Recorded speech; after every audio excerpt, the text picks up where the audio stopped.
my story based on me moving from darkness into a marvelous light. Now, for somebody to experience the light that I have experienced, you have to go through what I've been through. And when you hear the story, you may not want to go through something like this, but honestly, I am not regretting it. I have embraced it, and I have come to the understanding, to the knowledge, that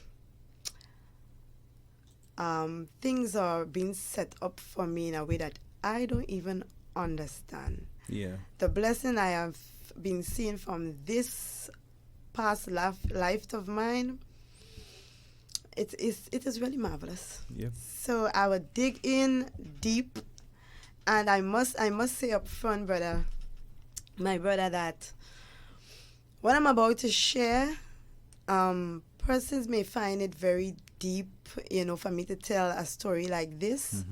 But I have come to the point where I understand that it's not for me. Right. This dish here was not meant to hold, for me. It served the purpose of holding the water. Right. So that's basically what I am doing. So it's not for me per se, but it's for the persons out there that would be impacted by it. Yeah. So I went to St. Louis Girls RC School. It was a bit fun for me there. So my parents were married, mom and dad. It was 13 of us children, and there were 2 grandchildren staying with us as well. So there was 17 of us in all. And growing up, I remember a lot. I used to be in a lot of fight. I fight with my sisters, I fight with my brothers. They always had things to tell me that was not nice. I was belittled, I was being trampled upon. I was told a lot of hurtful things. I was told that I was nobody. I couldn't learn. I'm black. And look at me, I'm ugly. So they tell you. So they told me, so I believed it, really. But I see something different today, because what I was looking for is something on the outside. That's right. The beauty is really on the inside. So I thank God for that. Yes, and we used to be in a lot of, tic-tac and so forth. I used to, be finding that my brother would get a little more, something more than me, or my sister would get a little something more than me. And I would feel like, I was nobody. But I went through the phase. I did my common entrance the first time. I failed. I did it the second time. I failed. Me too. And I thought, honestly, at that point, that I was just not good enough to do anything. Like, really not good enough.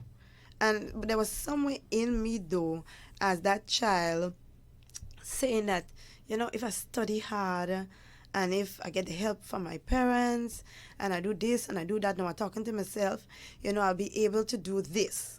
And I started to talk to myself. Now, I went up to another class for school leaving. Right. And there I started to find myself knowing that, hey, if I put my mind to something, I can do it. I did my school leaving along with another girlfriend of mine that I remember her name as plain as daylight. And we did the school leaving, and we did very well. We went to St. Joseph Convent. We went into Form 2. So imagine from doing common entrance work to doing Form 2 work. That's a big jump there. So you could not pass common entrance, but you're doing Form 2 work. So that tells me something, that I have the ability all along within me, but was not using what I have, and in the right way as well. So I went through convent, graduated, and then was time for work, because mom and dad had so much of us, couldn't afford college, couldn't afford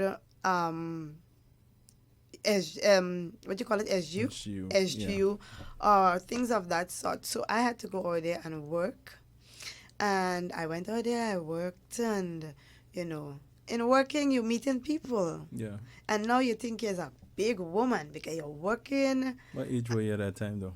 At that time, I would have been about 17, 18. Okay. About 18 because I did common entrance twice. So it would have been about 18. Right. Yes, and I was working and making my little money and doing my thing. And, I thought I was a big woman at that time. So you were still living home at that time? I was still living home Oh, okay. at that time. Still in the knick-knack with the big sisters and the big brothers. And from there, I decided,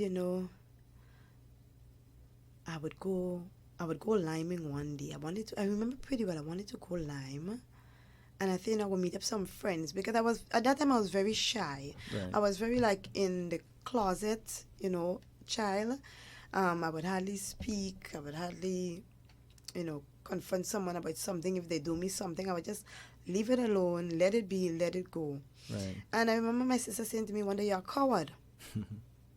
We're going to take you to the club. And we're going Fantasia." So I was kind of happy about it, I wanted to see what the club is like, what they do there, so forth. Remember, it was my first time at the club. Right. And there is where I met this gentleman. I met a gentleman there, call him my boyfriend. And, well, today he's my husband. But walk me through that boyfriend thing. How did you, come to the conclusion that is the one you want to be your boyfriend? The truth and in fact is that was no way in the back of my mind of me going directly to find a boyfriend, but to just make friends. And I did not know that would be the one at the time. No, I did not know. So those days, what was the means of communication? Y'all had what am I asking you? Cell phones. Me and you almost same age, so we had cell phones. Cell phones. But we didn't have BlackBerry and those type of things, so you have to call. Yeah, we would usually make a call, but when at the club, when I met this young man, it was through my sister, the same one who took me to the club. So it's only I can look back and say, but probably she had that all set up as well. Oh, because when I met my wife and we started just chatting, we had an official date that I remember. It was the 28th of the 8th, 2008, that we decided that, hey, we're going to be boyfriend and girlfriend, start a personal relationship. So what was that for you? Was it something that you just walked into? Yeah, just walked into, to be really honest. Like you met somebody and, you're glad for the experience through life and through the journey because you've been struggling on your own, you've been fighting up on your own, you've been battling on your own. And I actually felt a bit comforted by having this boyfriend. Okay. So you were able to share certain deep stuff with him and he understood. Have somebody to talk to and, tell. And even before meeting him, there was an incident that happened in the process of growing up. You see, that's why I'm going back to my little pinpointers. Because at the age of 14, round about there, I was raped. I was raped by a cousin, a close cousin. And that was a story in itself. One day my mom sent me to the shop. And I guess probably he always had his eyes on me, I want to believe. Because he used to be home with us, He would never say nothing to me out of the way or touch me out of the way or disrespect me out of the way and so forth. And he knew my mom sends me to the shop more often than anybody else because I was the youngest. She could say move and I have to move. The others, she would say move and they would sit. So I would be the one doing the errands. Okay. And I remember she sent me to the shop. I went to the shop, and on my way to the shop, there's a river next to where I live. And the young man came down the hill. It was about, it didn't really turn dark yet because I remember she told me to walk very fast and come back very fast. And this young man I didn't know it was my cousin at the time because he had something over his face, like a scarf. Right. But because of his voice, I know his voice. He's my cousin. Right. I know the voice. And the person run to me and both of us were just like heaving over the bridge. it felt like that, but he pushed me down into the bush. Right. And there is where he raped me. And after that incident, I was very hurt. I became hurt. Mm-hmm. I became malicious. I became vindictive. Right. I became a whole set of spirits A just whole different person. changed by this incident.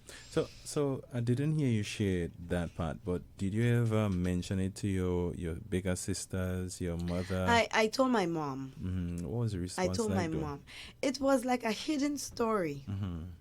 You know, family, we're not going to expose this. We're not going to, but I'm going to call the parents and I'm going to deal with the situation. And, you know, those undercover things is what really took place. So maybe my mom may have told my sisters, I don't know. Mm-hmm. Or maybe she have told them after, I'm not sure. Right. But that was the incident there, because I went and I told her. I'm not even sure she told my father, to be honest, because he didn't move any strange way. Mm-hmm. But I remember him making a comment sometime, you know, like me living in the house saying, you know, I feel to do persons this and that and the other. And I started to wonder, well, if she had told him, Yeah. you know, at that point in time. So you've been through that incident. So I've Nobody been through that called the police. No No. justice. You just have to live with that. No, I had to That live with scar and that wound. Yes. I know you have a boyfriend. But Did you But before even going to the Mhm. boyfriend, I want to share this part of it, because go you know, ahead. after being raped, now that incident was just left to fester, and I just felt to myself something had to be done about it. Mhm. And I was actually praying. Imagine you praying to God Mm. and asking Him to do something, and then nothing is being done, and I'm saying to myself, you know, I just wish I could kill him. I want to kill him. I want him dead. You know, and I was just praying for him to die. Yeah. And a few years after this incident, I guess he had a girlfriend by then and so forth. And we were sitting home and somebody called my parents and tell them that my brother killed himself. Yeah. And my mom was like, which one is of them? Because her sons are here. Hmm. Even the youngest one, he's here. And that's what they were talking about. Yeah. But because himself and my cousin look so much alike, they was thinking it's him. And it was not. It was actually my cousin who raped me. Yeah. You know, this week I was You know, listening killed to himself. as you're saying that, I was listening to a testimony, just inject that there real quick. And it was about a young woman who her father was raping her since she was 4 years old. You understand? 4 years old. And as later on he practiced something anyway, somebody killed him, and she run to her mother and say, yeah, he died. He dead. It's like she finally got some form of relief. Yes. That, you know, that individual no longer existed on the earth. But yes, back to your story. Absolutely. That's how I felt. Mm-hmm. There was a rejoice that I know that that person was not alive Yeah. to do me that again or to hurt me in any way. Yeah. You know, so But we know yes. that was still far from the truth. Even though the individual dead, the wound still have a way that they lived on. True. So let's talk about that True. as you True. continue with your story here. True. So with that being done and going through that incident, you know, as I said, I got a little relief knowing that he was no longer alive. Mm-hmm. And I went through the motion of that. But even through that and finding the boyfriend that I found, Mm-hmm. there was something within me that was, I guess I was just broken, Yeah. you know. And for me to have to face this young man now, it was still a bit uncomfortable having this boyfriend and being intimate. Mm. Because I guess because of what I've done, you know, you have some kind of guilt and funny feeling. Yeah. You feel unclean, you feel used, you feel basically like beat up Yeah. in a way. Mm-hmm. So that's how I felt with that process there. So, how did you now transition? Because you had a son, and no, that was not accidental. No. And I mean, we could go deep in there, but as if you're free enough from it that you feel free to share. Right. Because when people go through trauma, there's a lot that happens. So and as you said, it's for someone else. So I guess this is a moment where we can really share with persons and let them know what they need to do if they find themselves, or if they are in that situation currently, as we're speaking about, where someone would have, you know, dealt with them according without their permission, so to speak. Right. So, if there is a young individual now who you know that is going through that, like they probably married and thinking that all is gonna be all right, and now they have to get intimate with their spouse, but somehow this picture, this voice, this scene always playing in the head, and it's causing them to withdraw themselves. How do you advise them to get over that? That's a deep one because it took me a while Mm-hmm. to get over it. To be honest, I think I went through it and I didn't even know, but I know dealing with some difficult instances where, you know, for you to take your clothes off, you feel very Mm-hmm. weighed. For me to take my clothes off, yeah, in the dark with no light would Right. be pretty And what's going would on be in your mind at that would be time, though? pretty okay. But I'm thinking to myself, okay, I'm still wondering if this person now Mm-hmm. is going to do me the same thing, Yeah. you know, or if they're going to wait on me to allow them to, Mm-hmm. you know, which in my case, it was a situation where I gave permission. Mm-hmm. So, you know, it was a bit not that easy in a sense, but Right. it was more a bit comfortable. Right. I heard a lady said, and to help somebody just with as you saying that, she said that when you're married and you know in a relationship, and if you have experienced hurt, it is important to get your mind to the place where you will say, "This is my husband. He did not do anything to me. I cannot blame him by withdrawing myself or treating him any less based on the memory." And I know it's a battle based on the memory she's dealing with. So she was saying it took a while, but at the end of the day, this was the ideology she needed to wrap her head around, to know that this man she loved and he did not do anything. So she can't blame him for what another person has done. She said that has given her quite a bit of liberty. Right. So I just say that we put that one in there to help someone. Of course, we're not going into the whole aspect of moving from trauma, but we're moving on, because if we go and we stick there, we're going to spend a long time there. But give you a quick synopsis as to some of the things you think persons can do and how you just move forward, even if you mention it being counseling, just advice and move on from there. Mm-hmm.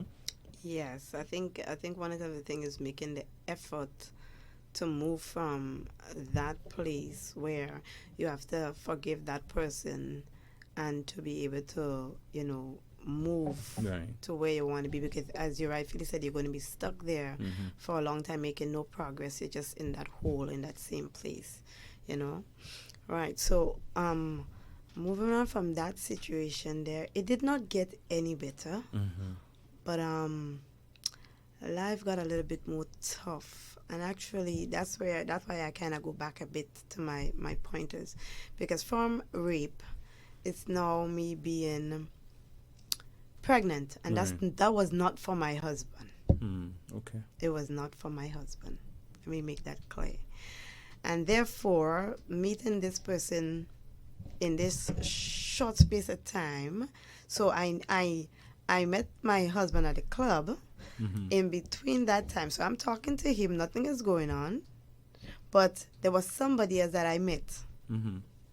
and was fooling around with, Right. and got pregnant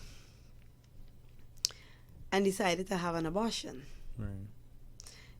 That in itself was the beginning of trauma. The rape was not even so much the beginning of trauma, but this incident. Mm-hmm.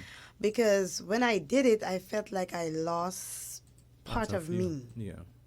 I felt like I was going mentally insane. Like I can't think. Mm-hmm. I wasn't feeling that way before I did it. But after I did it, Mm-hmm. I felt distraught. I felt like nobody. I felt like I was missing something. I didn't see what this, individual could have looked like, Right. what type of hair, what color the skin. And I think I was grieving over that, what this child would have become, Yeah. and I was also traumatized by me fully understanding that I was committing murder. Mm-hmm. I was committing murder.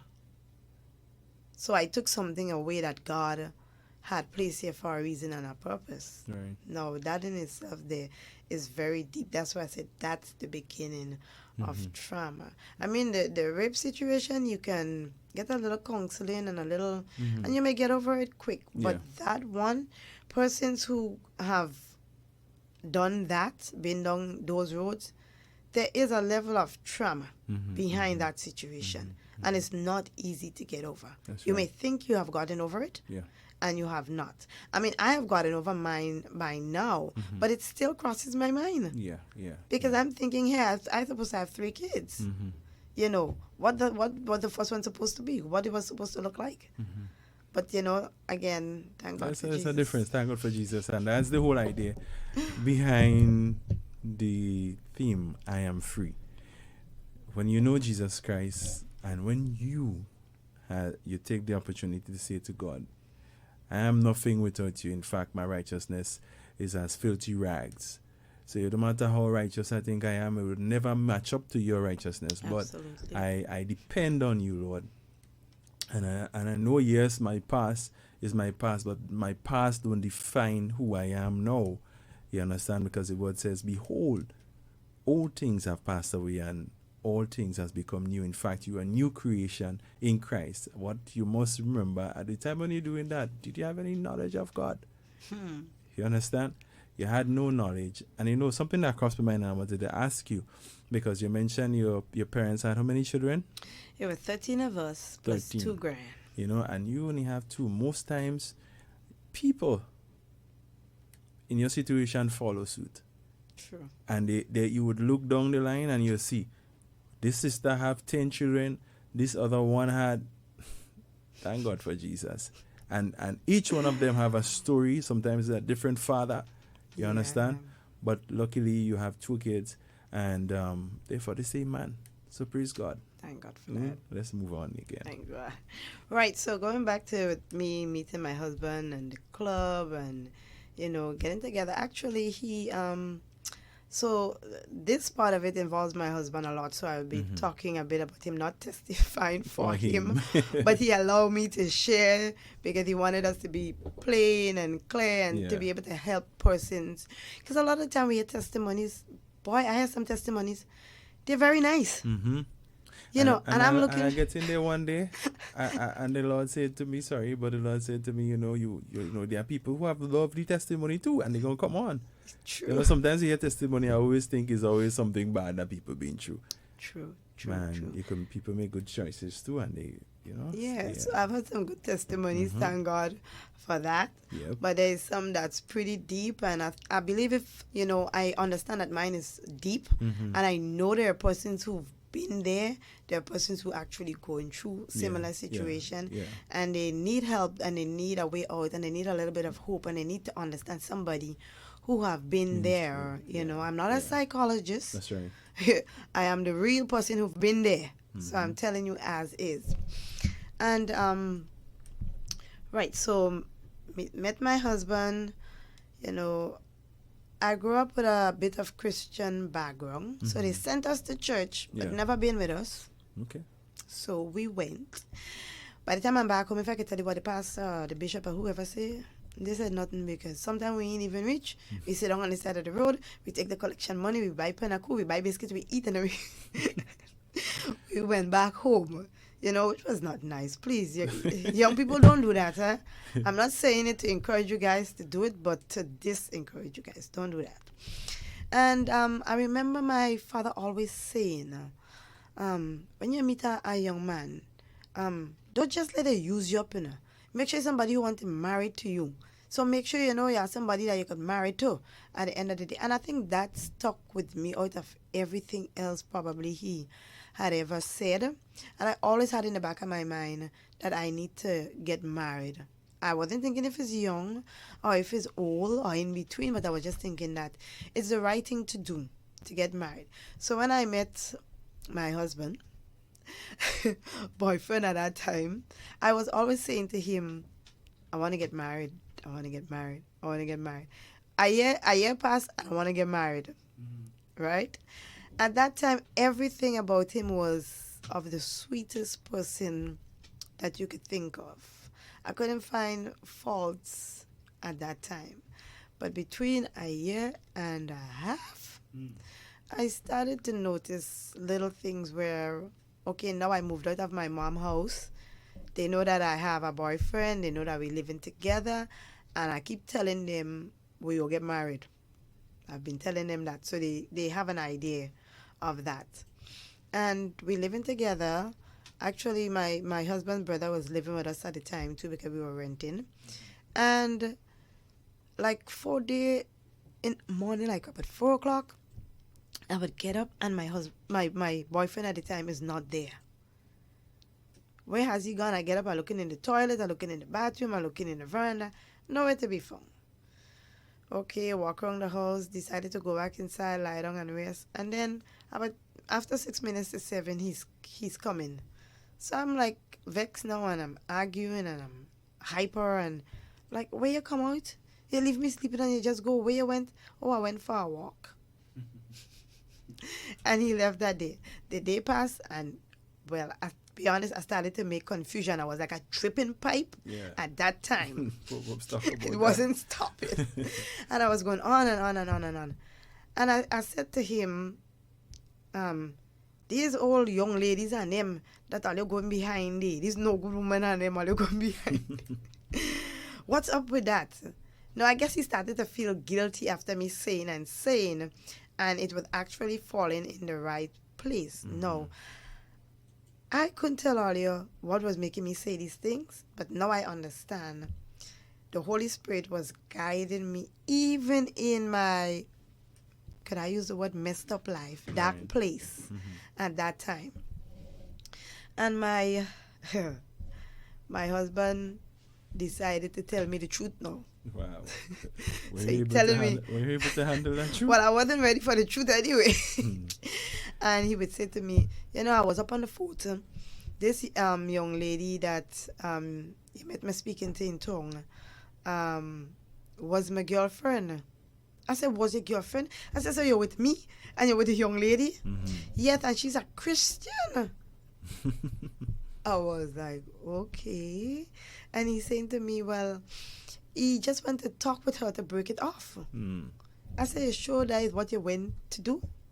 On your phone? Yes. He couldn't answer a word after that. Just like, let's leave it there. Let's leave it there because you don't want to listen. And so, we left that there. But I said to him, if this happen again, I'm going and don't come back. Right. And actually, I said, I am going and I am not coming back. I packed up all my stuff and I left and I went back home to my mom. So at that time, what age were you then? I was about, so I left school 1920. Okay, about 20. About. About 19. Heading to take 20. Around there. Yes. And when I got back home to my mom, she said, well, welcome back. All? Just like that. That's the tone of the voice. Welcome back. Because, they experience life already. Yeah. So they have this thing where they can tell or they can sense based on when they see somebody or what they give. And, we're young in the business. We know nothing. But we're just trying to play big people, getting into big people business without understanding. Something interesting to know. You went back, but you didn't stay. Yes. So what did that man say to you to have you to He came back. Your mind? He came back. He came home after 2 days and he apologized. And he said sorry and he apologized to my mom and my dad as well. Wow, this one not easy, but he's smart. He going deep. You must buy that because he telling your mother and your father. That's it. You had to buy that one. So, the sorry made up and everything. And, I went back. I went back. And keep talking the same story about marriage and, doing this and doing that and life plans. And then yeah, he started getting into the conversation of marriage, Mm-hmm. because I guess as he told me, he said that he was thinking about that as well. He always wanted to, Yeah. but the young lady that he was with at the time, when he talked marriage, she was talking something else. Mm. So, and she was the Christian one, Mm. So At that time, you're feeling, how you feeling? well, I started to feel You like, into something? yes, this is what we want now. Yeah. So nobody proposed to anybody. Mhm. It's just that we agreed Okay. to get married, and so it was set up in that way. And I was pretty young at the time, as I say, so I did not take 21 as yet. My father almost had to sign for me to get married. Okay. And he said he was not going to do that. Even if he was going to give us his blessings, I had to wait a couple months Mm-hmm. and do it on my own. Wow. So, which I had to be 21, and we went ahead. And my parents were very supportive, though, Okay. of that. In terms of getting the dress, getting this, doing that. They put out a lot. They Okay. did at that time. And also just before that, because I was working at Digicel, I left Digicel. I went into teaching at J.W. Fletcher with Mr. Dudley Hunt. Mm-hmm. From there, so when I went into teaching, actually, they wanted to make me permanent, and I had to go teachers college. Now, when Okay. I went home and I told that to my boyfriend at the time, he said, nice, good, but remember I told you about this project that I'm working on, because I would like for us to start our own business. Mm-hmm. I said, well, we can do that, and I could work. He said, no, but the accounting work, the floor work, all these work need to get done, and you could assist in the business there. And I had to make a decision. Yeah. And I said, you know what, I'm going to do this. I'm going to go with him. So I had to call back the principal, telling me, no, I'm no longer interested. I won't be able to do X, Y, Z. So, I'm off board. So I'm going on board with my husband. And he was supportive of it, knowing that, we would be doing something together. Right. And I wasn't sure at that time what I really wanted, but I know I would like for us to work together. Mm-hmm. And that's where we started Highline Hatchery. Okay. Right? So the business name stayed. So where the Highline came from, though? That highline means a higher line of whatever product you are doing. Okay. Yes, it is the highest line. Give me up with the idea, though. I did. I just wanted to know. Because the name it had before that was L&N. Yes. Those type of old people name, Yeah. Yes. So you're starting a business. Right. And then I came up with that name there. So, decided to go to the work side of it instead of the teaching side of it. Mm-hmm. And, we're making the plans for wedding and so forth. I believe it was 2005. Mm-hmm. When was the hurricane? When was 2004. 2004? Ivan. Yeah. Right. At that time, as I said, we were renting, in Creighton area, and the hurricane came, and we was living in this watery, filthy place at the time. Everybody in their little thing. And I keep telling them, I say, let's lease piece of land and build a house now. Let's do something. At that time there, both of us was in Digicel. I wonder who left first. I think I left first. Mm-hmm. Yeah. And he left after. But when we were in Digicel together, they actually tripled our pay walking through after the hurricane. Mm-hmm. It was late nights, 2-3 o'clock in the morning, dishing out food, dishing out tents, dishing out tarpaulin. So Digicel itself was a work in itself, in the sense like I wanted to stay, but I wanted to go. I wanted to stay, but I wanted to go. Mm-hmm. This business idea, this business thing, Mm-hmm. what we have going. And we got married eventually, had a little house at Lamour. Yeah. And on the wedding day, I did not know it was the Holy Spirit. I said it was my mind. Mm. Something in my mind said to me after the wedding that you're out for trouble, a lot of trouble. Wow. And I'm like, why is this voice saying this to me? Mm-hmm. That this, what it was, not knowing that it's the Holy Spirit just guiding me along in it. I believe the Holy Spirit knows when you're innocent. So did that thought stay in your mind It did. for some time? It did. It never left, to be honest. I still talk about it up to today. What was this like before getting married? Like, in terms of preparation, did you guys, what was the process like? In terms for planning for the wedding, or No, not just like getting the things, but getting yourselves ready. What was it like? For the wedding. For the wedding, yeah. For the marriage, not the wedding, for the marriage. From what I know for me is that I was ready. It was no hassle. It wasn't hectic. It was not brainstorming. Anything was brainstorming. So how you knew you was ready this. I knew this was the person that I wanted to be with. Mm-hmm. I don't know. There's something in you that would tell you that I want to be, to believe that this is a person that, I wanted to be with.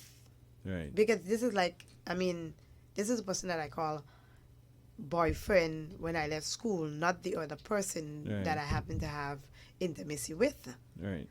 So this is like all that I have known, and what he has shown to me was nothing bad. Right. I saw good things. Under the mask, at that time I wasn't seeing the mask. Right. But I saw good things Right. about him that I liked and I appreciated, So I think, he cleans, he cooks, he washes, he works, he takes care of the bills. And I saying to myself, this is a good man to make a husband and a daddy. Yeah. And I think that's what really draw me to him. I can't speak for him because he usually says so much about me that yes. Awesome. So that was my planning in that sense. I didn't have to brainstorm. I knew it's like I knew. Mm-hmm. Yes, that this is a person that I wanted to be with. Okay. So now you've decided that is the path you're gonna take. You went on, you get married, and you are living together, obviously, because he's your husband. Yes. And first year in your marriage, second year in your marriage, what was it like? The ants started to walk in the bowl. The ants. They started to get antsy. Yes, ants started to walk in the bowl. It's like we're living together, and I would be noticing little things. I had to answer my phone now, and I had to go outside. The phone under my pillow in the night when I'm sleeping. When I come home, either I'm half naked or I don't have no top. Mm-hmm. And I was trying to ask myself, like, what is really going on that, people does these kind of thing, what he's doing. Mm-hmm. He's too busy for the house now. It's a year gone and you start showing up all of these colors. Right. So you're comfortable. Yes. And you're not comfortable. You paying attention. I'm paying attention. We women would pay very close attention. Right. And sometimes y'all not even noticing. Because I wasn't arguing at the time. Sorry about that. Or anything. I was just noticing what is going on. Things are being revealed to me. You would leave with one shirt, you would come back with a different one. You leave with a pants, you come back with a different one. I don't know, you have no other house, no way with clothes changing. I would go into the vehicle because we had a car at that time. We bought a car. And I would notice, well, your footprint or your foot is big on your hand. But I'm seeing a different one on the, what do you call it, the windscreen? Yeah. On the windscreen. Like. So your eyes that observant? So my eyes was, well, I didn't, to be honest, I didn't went looking for the things. Okay. It was just noticeable, like a lip gloss. I know my lip gloss. Mm-hmm. But what is this lip gloss doing in the van here? Right. And, I would ask the question sometimes, well, like, there's a lip gloss in the van. Where did that came from? You give somebody right and they forget. No, that is yours. I'm like, that is mine. But no, I It's can't not remember yours. having this one. And I know my favorite color, and I know it's cherry I like, but it's no smell of cherry or anything like that. So I knew it was not mine. Mm-hmm. And I started to get suspicious. So one day I went to his aunt's house, and I was, chatting and so forth with her. And I said, I noticed some weird stuff. Mm-hmm. And she said to me, she said, I ain't really know, I ain't understand that. But I guess she didn't want to tell me at the point in time. Okay, but she knew. But she knew Mm-hmm. what was going on. And then I started to notice more things where he would go out at 7 o'clock. He wasn't going out in dark. He Right. would go at 7, then 7 turned to 11, then the 11 turned to 2. Then he started going to the club for himself. And I'm home, him and the boys and so forth. And then one day I decided I'm putting my foot down. Mm-hmm. You're going to the club, then are going to? Yeah. If you ain't taking me with you, I will drive and get there. Yeah. We going. And I guess he couldn't change his plan because I wasn't giving up neither.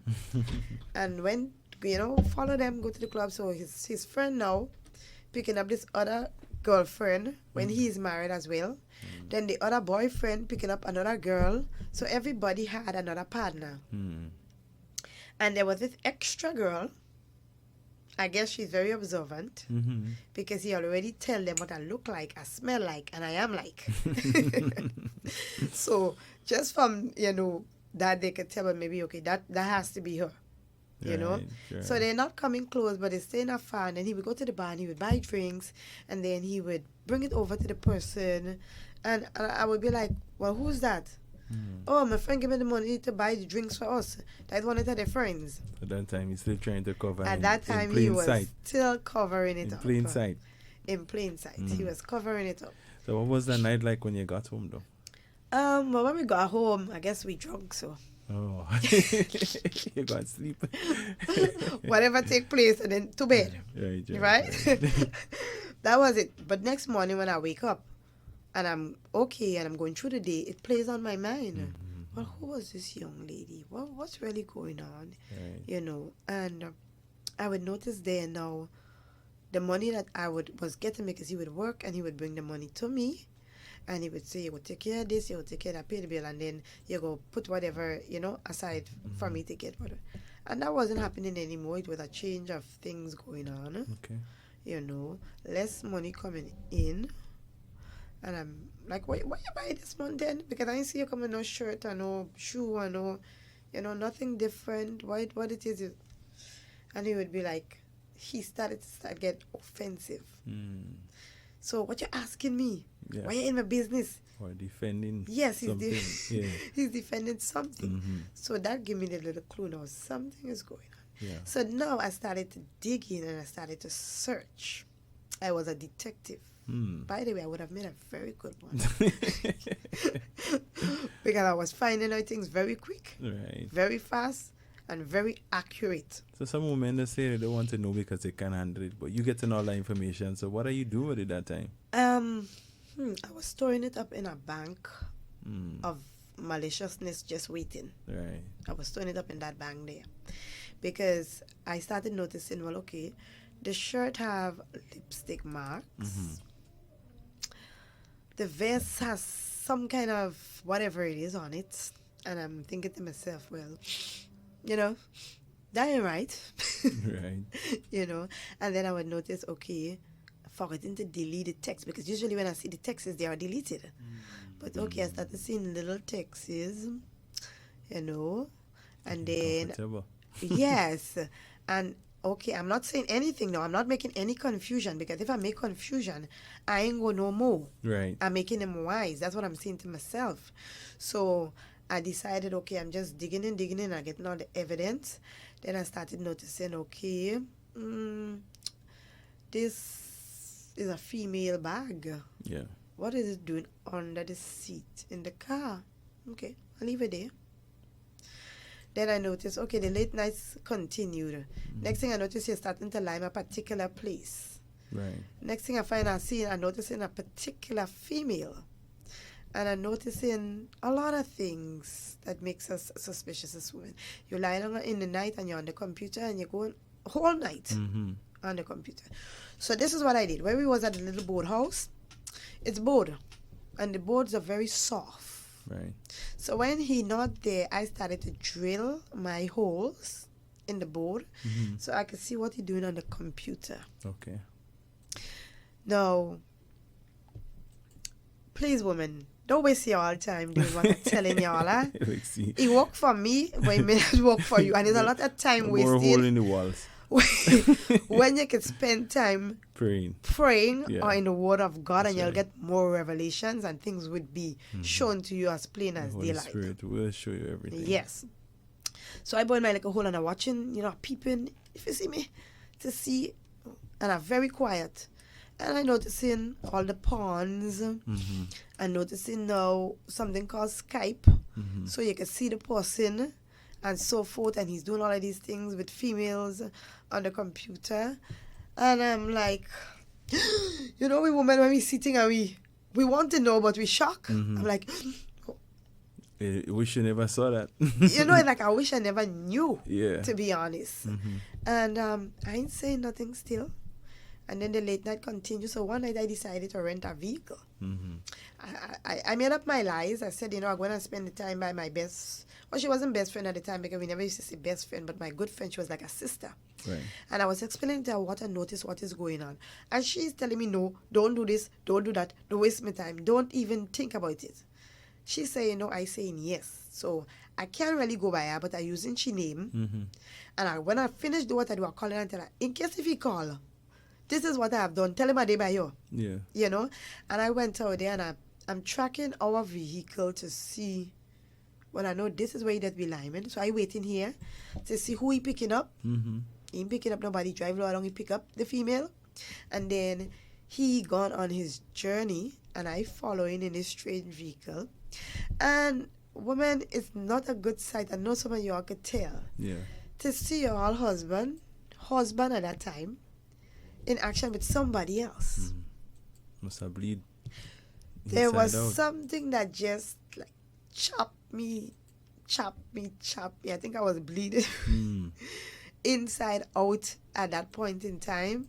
Because it's like you have a clue, you have a sense, you believe yourself in what's going on, but you never see. Yeah. And for me, there was something about me that wanted to see because people told me, but I wanted to see. I didn't want to hear, see, and the dare see situation. And I made up in my mind, even if I see what it is or what's going on, I'm not leaving my husband. I'm not divorcing him. We ain't not for that. But there was something greater to be done. I started burning clothes. I started burning shoes. I started doing all kind of things that was out of the way. I hiding this, I hiding that. For the phone not to work. I doing whatever I had to do with it during the day. And all of a sudden, he ain't working again. Because So let me ask you a question though. So did you confronted him after seeing what you saw? no, not the first time. Not the first time. Not the second Was it time. burning inside of you too? It was. To say, hey, I just wanna I want to tell you what I see and see if you would deny it or I wanted to, but I know he would deny it. Okay. Because I wasn't going to give all the information. The other thing is there was people giving me a lot of information, so I know exactly where to go at the time. Let's talk a little bit about that part there. For somebody's sake, people giving you information. Yes. And we understand now spiritual warfare and how things works. So the information you're getting, were they all true? They were all true, but what I want to say to persons out there, that's why I'm telling this story. Do not waste your time listening to what persons have to say. Right. Do not waste your time in going anywhere. First of all, it is extremely dangerous. And I believe that's why the Holy Spirit has not allowed me to confront these people in their action. Because when I went on those occasions, I didn't go with my hands free. Right. I went with weapons because I was out to devour. Right. And I'm thinking to myself, if I do this, this would happen. Yeah. That would happen. So I'm doing what I'm doing, but I'm still thinking in the back of my head. My brain was still able to process what was going on. And I don't think it's a wise idea to even go to see. Yeah. Because you're really going to see something ungodly taking place Mm-hmm. when you could pray Mm-hmm. about it. Because me going and see didn't change anything. Right. Actually, he did more of it. Mm. Because when he finally come to the understanding that I know when I set him, I know, I see this, I saw that, I know this person, I know that person, and I could call names, then it got even worse because he had the knowledge that I know, so he did not care. Right. Right? So he started to do things that was even much more crazy. So females were calling the phone, and as I said, you know, I was working along with him with the business, Mm-hmm. and they would call and they would be like, they would use the B word. Mm-hmm. Not you are calling for. Yeah. Wow. I'm calling for the man. Wow. And I'm saying to myself, What's going on here? this is what it has come to. Mm-hmm. I am like nobody. I feel like if I've been walked upon, Yeah. you know. So my mindset changed from wanting to do the females anything To him. to wanting to literally murder him, Mm-hmm. you know, because he was just doing a bit too much that I think that I could not have handled at the time. Wow. I mean, you're doing all of these things, and I'm cooking, I'm washing. All I know, we women, we like to count all what we're doing. We're washing, we're cooking, we're cleaning, we're ironing, we're starching, we're doing everything. Mm. You know, the food was on the table by the time you reach. It's hot enough, or you can say warm it for you. You didn't have to. You didn't have to do much, you know, because I was doing what was needed to be done. Yeah. And I remember this particular time where one young lady called, and she said, "Well, Esther," and I was like, "Hello." Well, Esther, and I'm saying to myself, but this may be a crazy person. Yeah. I'm like, hello, good evening. This is the wife of Alistair Stanislaus. How could I help you? Mm. And it's what I didn't get. She had so many things to say. And then she finally said to me, look, you home cooking. And he buying KFC. And he dropping it quite up in the country for me. Wow. And I'm like, the first thing that honestly hit my mind was, what a nasty woman you are. Mm-hmm, mm-hmm. That's what hit my mind, because I'm saying to myself, a box of KFC for no. Yeah. You can't be real. So women, listen women, we got to be real with ourselves sometimes.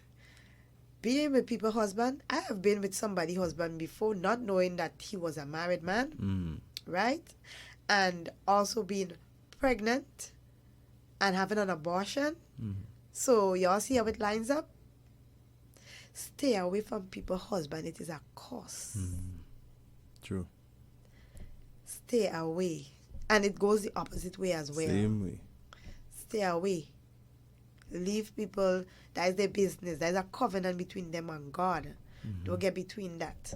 Right. And you know, with knowing that and having that knowledge, it was very tough for me being treated that way. Knowing that, you know, I was giving of my best. I was young then still. And, you know, trying to balance it as a young wife. I mean, being married at 21, think about it. What you really know? I mean, I really know I knew how to cook. I knew how to wash. I knew how to clean. Because they had me doing a lot of that as the last child. Yeah. You know, I'm the last of 13. And that's why I asked the question earlier on, like, how prepared were you? Most times people go into relationships and they think, once I could do all of the above, Right. that I'm prepared. But all the thing you talk about, they have, you know, because sometimes, and we're not making excuses here, but this is a possible situation where maybe your husband at the time, he didn't know how to handle what you've been through. So the situation demanded a whole lot more for healing before you could move to wholeness. So you had to go through that journey where you walk through your past, being raped. That would put some heavy bearing on a man. Sometimes, as you said, the light had to literally go out before you can become, as God said, naked and unashamed, right? So a lot of people go into relationships and they don't think how the past, that even things that was done to them they didn't do, can impact the relationship they're going into.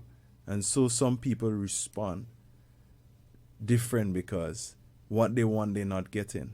No, this is not to say that you should, go and do otherwise because you're not getting what you want. But it's to say that you need to go through the proper channel and get counsel even before you go into a relationship, seek wholeness, right? So that you know what you're going with, your possible triggers, and the individual they're going into the relationship also knows that.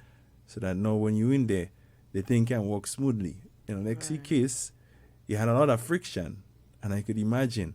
But at that time, she's still not thinking about that, not taking nobody's side. But based on my understanding, these are the things that happen, and people need to know about it, lest they make serious blunders, and they will end up becoming violent, want to take that person's life, not realizing they had to look within first. But let's continue, though. Yeah. Yeah, so with all the trauma of what is going on in the marriage, the disrespect, the pain, the hurt. Afterwards, there was a point where I think he started to think to himself, well, I'm not treating this person right. And then he would come and he would apologize and he's sorry and he's, because we even put the having children on hold. We had put it on hold within a couple months' time. Yeah. And I think with the apologies and so forth, then we started to try again because it took us about almost 6 years, somewhere about there, before we could have our son. Right. So there was a lot of things that I was kind of brixing from and putting on hold because I'm like, if this is going on and that is going on, then where would you be to help me see after our son or our daughter, whichever one that it would have been at the time. So there was a lot of setbacks based on the choices of things that he was doing or making.